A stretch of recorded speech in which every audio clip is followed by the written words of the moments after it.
Hey, what's going on, comic fans? It's Mr. Q Comics back with another haul video here. This is a stack of books I picked up probably over a few weeks, probably like 6 or 7 trips to the shop, different local shops, flea market pickups, and a couple out of town shops. This is old. I've mentioned on the past few videos I am severely behind in showing off the books I've been picking up. So this is probably from the end of the summer. So I'll start with some books I grabbed from outdoor flea market we have here. This was, I think it was a sports card guy, but every so often gets comics. So nothing huge here. I've just mentioned I'm a child of the 80s. Love collecting 80s nostalgia type stuff. G.I. Joe and Transformers, of course. Who wasn't huge fans of those cartoons if you grew up in the 80s? So issue number 2 of G.I. Joe and Transformers, Herb Trimpe, cover and art. This is from 1986. It was $1. Very fine range. I think I had it, but I couldn't pass it up for $1. I also grabbed number 4, which I may have been missing. Cool Serpentor on the cover. Again, Herb Trimpe on the art, but I think this is Tom Morgan on the cover. And this came out in the beginning of '87. So also grabbed Transformers number 2.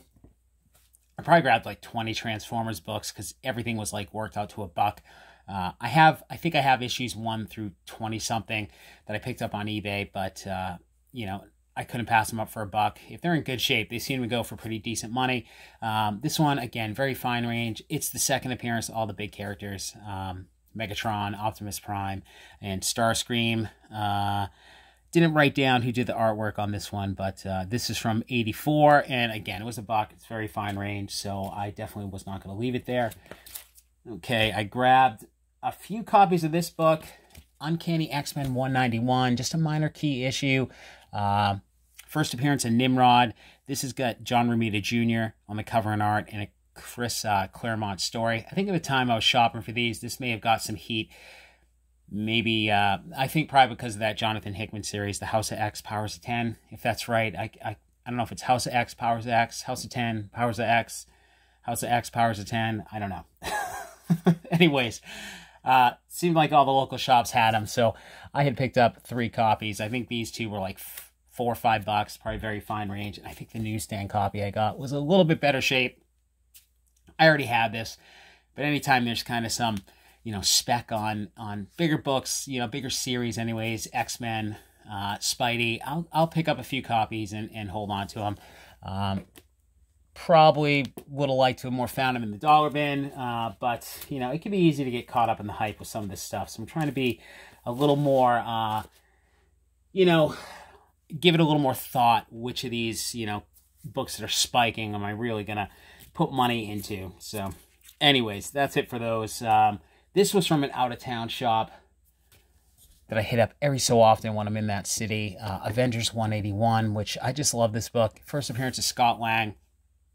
This one is really beat up. It's got a massive tear, which I knew, and I have it in better shape. I just, I love Scott Lang, at least from the MCU. I gotta say, Ant-Man was one of my favorite MCU movies. I love any of the movies that have kind of that sarcastic humor. Paul Rudd's fantastic. I really didn't read any of these Avengers books when I was growing up as a kid.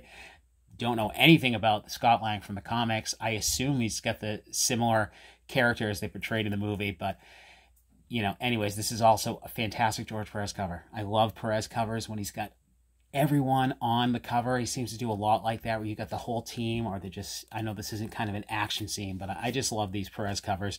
And this is John Byrne on the art and David Michelini on the story. So again, it's in really bad shape, but it was like $5. So I wasn't passing up another copy for $5, even if it is in really bad shape. So, all right, found this in another shop.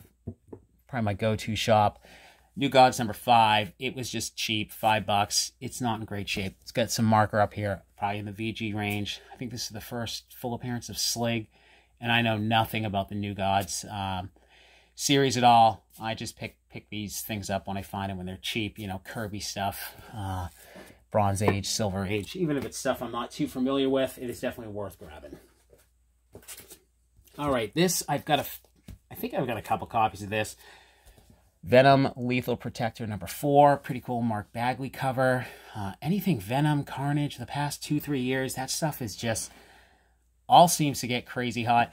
I don't know what this book is going for now. This is probably VF range. The corner is kind of blunted here, and I don't know if that's something that can be pressed out, but it was only like $4 or $5, I think. So I grabbed it. It's the first appearance of Scream, and I think there's like first appearances of multiple symbiotes in it, which I really don't know much about. You know, I kind of had stopped, you know, buying books at this point whenever this came out. I think it was 1993.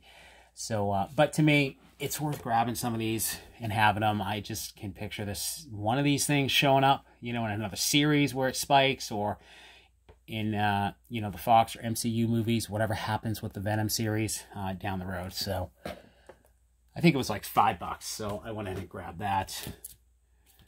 Okay, I show this type of stuff off all the time. Amazing Spider-Man, number 309, McFarlane art. I'm just a sucker for it. Obviously, you know, I've talked about him so much. My favorite artist. I, you know, definitely have this issue from when I was a kid off the rack, but mine are all beat up. Any of my McFarlane books are probably in the fine range at best because I read them so much. So I think I have a newsstand copy, but I love the McFarlane direct copies where most of his issues anyways, he's got this little unique sketch in it. I always love that. So this one's not near mint, but it's better than the one I had. So I grabbed it. Again, it was probably $5, probably high VF. So I was happy to get the upgrade.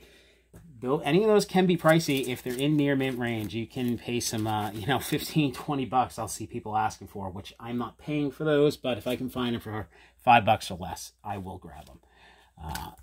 Another Spidey book, Giant Size Spider-Man. I don't typically hunt down the giant size books, but I've been grabbing them when I find them cheap, especially if it's Spidey or it's a Spidey crossover. Awesome Bronze Age stuff, crossover with Master of Kung Fu, so that's obviously you know, a cool book. I think this was $5 as well. It's not in the best of shape, but for $5 I was not going to leave it there. So, and I think this is from October '74. It's Gil Kane on the cover. So I thought that was neat. I think I have most of them. I might be just missing 6. I think there's 6 giant size Spideys. I could be wrong on that. So this book I always loved. This is one of the books when I got back into the hobby in 2015. Minor key book, but for me, that's where I started hunting down minor keys, books that were, you know, on the wall at the $25 price point, let's say, something like that. You know, and obviously I've worked my way up to much bigger books, but Spider-Man vs. Wolverine, my 2 favorite characters. So always loved this book. It's a newsstand copy. This is in really rough shape. It's from February of '87, but it's got you probably can't see it, but it's got like a stain going on there that's not going to be coming out. And this is the death of Hobgoblin, which at the time was Ned Leeds. Not really, but it's the death of...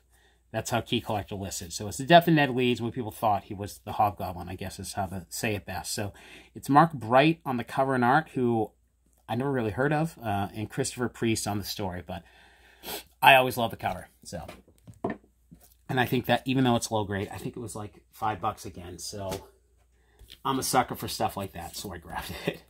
Another book I will always grab when it's on the cheap. And this is just, you know, a book from my childhood that I love. But also, I think a fun spec book. I see a ton of people showing this off and showing off multiple copies. So I am not not an original idea on my part by any means.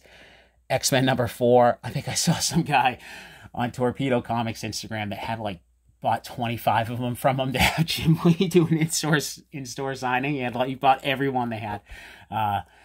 It's an awesome cover. I love Jim Lee's art from this time period. This is, of course, the first full appearance. I guess it's the first appearance of Omega Red. This was like $5, which normally I only grab this if I find it for $1, but it was in pristine shape. So I ponied up the $5. It's from my local shop that does the credit program, so I don't feel as bad spending more than I want, knowing that I'm running up my credit, you know, and I will let that credit get up to like $200+ so I can buy a great wall book. So to me, fantastic incentive to buy more of their back issues. I wish more shops would do that. I think a discount's great. I love the idea of credit because I'm just building it. It allows me to almost save for a big book right at the store without having to have money in my hands, or you know, you try and save for a book, but you end up blowing the money on something else. If the store's holding on to it, you can't touch it. You can't do anything else with it other than buy a book from that store. So, I don't know. Any comic shops listening out there, credit programs, fantastic. I love them. So happy to grab another copy of that. I don't even know how many I have at this point, but that one's in really nice shape. All right, another X-Men. I guess I'll call him a minor key. I don't know if this character shows up much anymore. I honestly haven't been reading a lot of modern books lately. Uncanny X-Men 282. Somehow I missed this one as a kid. I think I picked it up. I think I have the gold second print and this one, you know, from an X-Men collection I bought. But, and I'm not even sure if this is the first appearance of Bishop. I think Key Collector listed as his first cover and cameo, and maybe 283 is his first full appearance. I could have that wrong, but newsstand copy, pretty decent shape, probably very fine range. But I think this was $1 from the flea market vendor. So I was happy to grab that for $1. I don't know what it's going for. I don't know. You know, again, I don't think I've seen Bishop a ton. I think he showed up again recently. I could be mistaken, but $1, first appearance. You know, that's Whilce Portacio, I believe, on the art there. I know we kind of mixed in on and off between Jim Lee, and as a kid, I kind of mix up their art. I'd have trouble telling the difference. But it's, yeah, Whilce Portacio on the cover and art. I hope I'm saying it right. His name is so tough to me. And it's Portacio and John Byrne on that story as well. So, all right, another X-Men. I'll call it a minor key. 139, not in the best of shape, but it was only, again, I think it was $5. And whenever I'm hunting X-Men books, these Bronze Age books in all my shops, the back issues, they are always priced, like, to me, insane prices. And I'm not talking the key books. I'm talking the kind of minor stuff or filler stuff. You know, they'll be in like the $20, $30, $40 range sometimes for books from 1978, which, you know, I guess maybe it's worth it by the guy, but I'm not going to pay it. So I was missing this. I bought a X-Men collection about like 600 books, and it got me like most of the Uncanny run from 100 through like 450 or something. But a few of the Bronze Age ones were missing. So I think this is one I was missing. It's the debut of Wolverine's brown and tan uniform, and Kitty Pryde joins the team. So it's John Byrne on the cover and art, M. Byrne and Chris Claremont on the story. But probably very good range. But again, it was like $5. So I just wanted to get it into the run. So I picked it up. Okay, now these are some books I picked up out of town. I got the chance to hit up very popular YouTuber here, Chino Comics and More. I got to hit up their shop in Houston. I had a job interview after I got laid off. And I had the opportunity to drive out there, hit up their shop. Houston is a massive city. I'd never been there. I didn't realize how big it was land-wise. But I did get the opportunity to meet the guys, so it was a blast. I didn't get as much time as I wish I had to hang out with them, but I did pick up a few books. If you're in the Houston area, you should definitely check them out. Guys, if you happen to watch this, sorry this is taking me so long to even put this video out, because this is like in August that I think we met, and I haven't had a chance to get back out there. Hopefully I do get back out there and we could do some hunting like we talked about. But anyways, here's the books I grabbed from the guys. I think this was new. I think I went out. I don't remember if I was there on New Comic Book Day or maybe it was a Thursday. But they had this out. Vampirella #2. Just a hot J. Scott Campbell cover. I don't typically buy the incentives, but it's an awesome cover. I think this is a 1 in 15. So yeah, I grabbed that. And they had some Bronze Age, Silver Age stuff out. So I grabbed the Batman 252, which I don't think I had, and a 253, which I did have it, but I like this cover. I like the brown background, so I grabbed the second one. Good for the trade box. This is a book I had, but I got rid of. Captain America 115. I don't believe this is a key, but it is a cool Red Skull with the Cosmic Cube cover there. So, and last one, some early Thor. Journey into Mystery number 111. Again, I don't believe this is a key issue at all, but a cool cover. Stan Lee story, and it is a Kirby cover and interiors. So happy to grab those. So again, guys, thanks. Hopefully I will get out there again one day and we can do some hunting. So, all right, some more local shop stuff. This is just a cover I absolutely loved. I've mentioned many times that I'm a fan of Spidey, and I love the crossovers. I love this cover. Doctor Strange 179. I love the kind of, you know, whatever the space background, the purples and the blacks going on. This is Barry Windsor Smith on the cover. It's Stanley on the story and Steve Ditko on the interior art. This was mid-grade. It was like 15 bucks. You know, Doctor Strange books, they just never seem to go for that much. I love them. I love picking them up. It just seems to be affordable Silver Age stuff, and I just love that cover. So, had to grab that. And that was from my shop that does the back issue credit. So, all right, more McFarlane, because I'm a sucker for these. I don't even know how many of these I have, but when I find them in high grade for an affordable price, I love these covers. The Detective Year 2 run, this is $5.77, which is part 3, and these were, you know, I didn't find them for $1 or anything, but I think they were like 12 bucks each. But they're in really nice shape, very fine near mint. At least they're from 1987, and of course I got $5.78 as well, which is part 4. I just love these covers. I love the Batman logo. I love the orange background, and of course I love the McFarlane over the top art, the capes. I just love it. So I don't even know how many of these I have. I anytime I find it and it's like 10 bucks or less, if they are in high VF near mint range, I am buying them. I don't care how many copies I have. Okay, on to the all right, here we go. Here's some of the bigger keys now. I think I got this must have been a different local shop. I have like 2 main shops I hit up. This is from the shop that just has so much stuff to choose from. Strange Tales 128. Love the old Strange Tales. Again, Strange Tales, Doctor Strange, they always seem to be really affordable, you know, for the Silver Age and Bronze Age stuff compared to the other Marvel titles. So this is from 65. It's the first appearance of Demonicus, a disciple of Baron Mordo. Jack Kirby on the cover. Stan Lee and Dick Ayers on the story. And I have Ayers art on the Human Torch and Thing story, and Lee and Ditko on Doctor Strange. So, I don't know. I think I wrote something down wrong here, because it's got to be, I think it's Dick Ayers art on the Human Torch and Thing. So, I don't know. Anyways, cool book. I didn't have it. I think I paid like 16 bucks. It's in a very good range, so add that to the Strange Tales run. All right, here's my main title, ASM Silver Age stuff. It's not in the best of shape, but man, ASM is so pricey. I did not have this. 38. Very cool cover. The big issue was someone had colored on it with like Sharpie right over this panel here. So I did my best to try and see if it was even possible to get some off, and I kind of smeared it around and took some color off. I was using that, I don't know how to say it, absorbing stuff, the stuff meant for like cleaning bricks. I think it works well. I think I got some of it out, but obviously it's marker. I just wanted to see if I could get any out. But so that kind of stinks. But otherwise, the bulk of the cover, it's, you know, if you look at it quickly, you don't even really notice it. My strategy with ASM is just get them in whatever grade I can afford and worry about finding better ones later. This is the final Ditko issue before quitting Marvel, and it's the second Mary Jane cameo.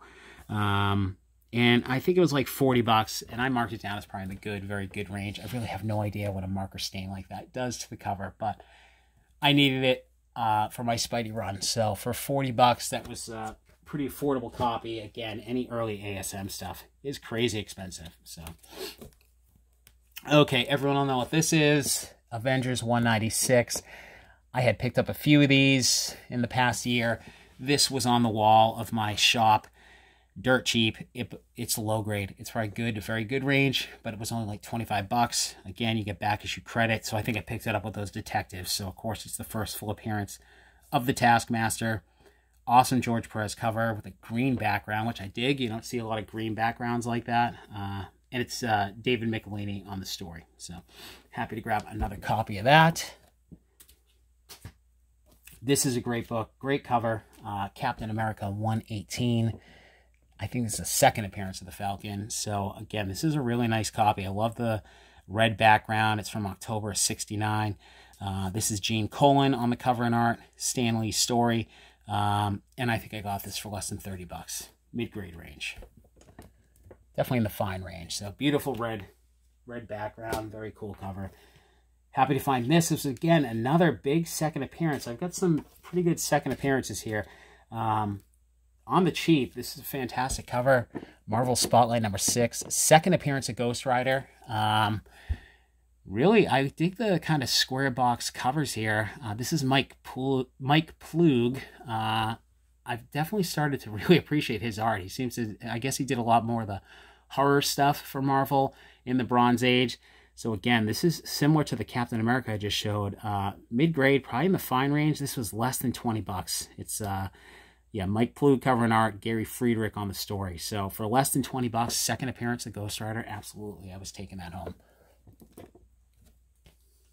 All right, probably the biggest second appearance I got. This character is insanely hot.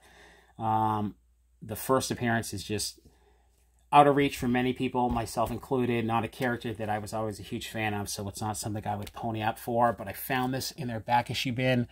Werewolf by Night 33, the second appearance of Moon Knight. Very cool cover. I was surprised how much this book goes for. I mean, I paid 40 bucks for this, and it's mid-grade. Very cool Gil Kane cover, Don Perlin art, Doug Mensch story. This is one of those books where they had put it in their back issue bin, you know, before it really spiked. So I think 40 bucks was definitely a good deal for this. And again, it's probably in the fine range, so definitely happy to grab that. All right, last book. I've wanted this book for so long, but it's always pricey. And I finally ponied up for it. It's to, you know, go to my Spidey run, Amazing Spider-Man number 40. And this is just,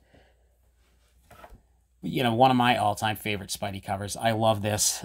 Origin of the Green Goblin. And, of course, it's just a classic John Romita cover. Stanley story and Romita cover and art.